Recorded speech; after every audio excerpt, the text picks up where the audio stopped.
Yeah, I was probably about 3-year-old I wanted to be a soldier. As I grew up, probably lost it a little bit. At 22, I thought, no, I want to do it. The mantra of being the best and best of yourself and best of the British military, I just thought, yeah, that's me, I want a bit of that. I met a guy who was in the paras, and he said that everyone that goes in the military has some form of mother syndrome, whether it be they didn't get held enough, they lost their mother. So there probably is an element of losing my mum. She got hit by a car, so I don't think she was intending to go, but she got hit. It was sort of one and done. She was dead on scene, but at 6, don't really understand what's going on really. But I only have 2 memories of my mum. One down in East Haddon, there were her and Brian were singing Buddy Holly in one of the cottages, and the other is her in a coffin.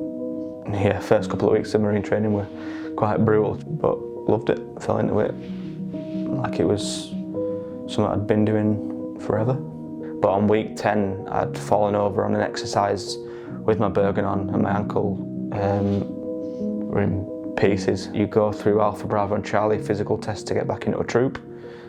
And on the last Charlie test I had, assault course, my ankle was just in pieces, kept falling over.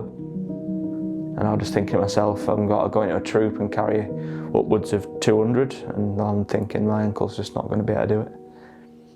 So I made the decision myself that it wasn't going to be the right for me to continue, and asked for medical board of discharge pretty much there and then.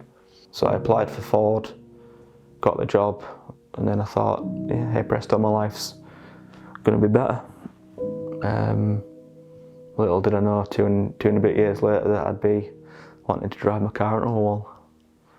When I were doing not very well, I'd be really down. Then COVID hit, 24th of March, we all went in a lockdown.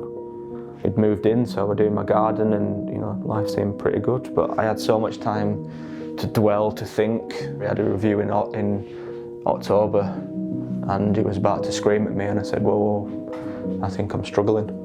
Literally like a release of, oh shit, yeah, I'm struggling.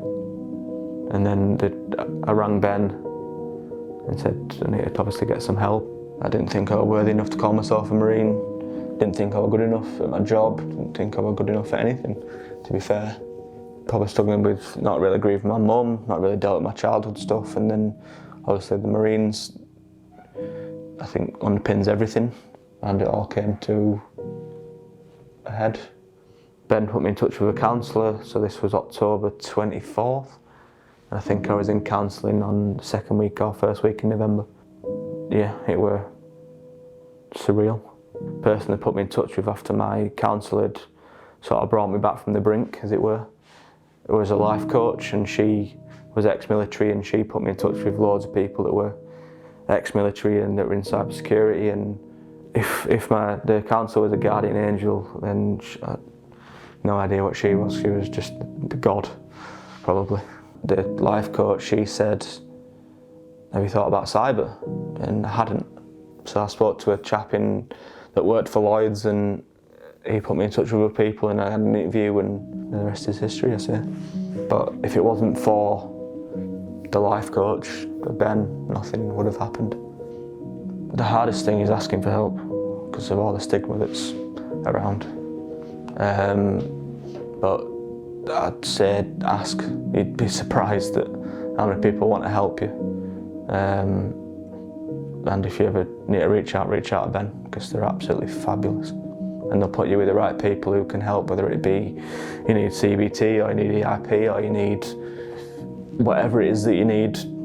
Just speak to someone. You're not alone, as I thought I was.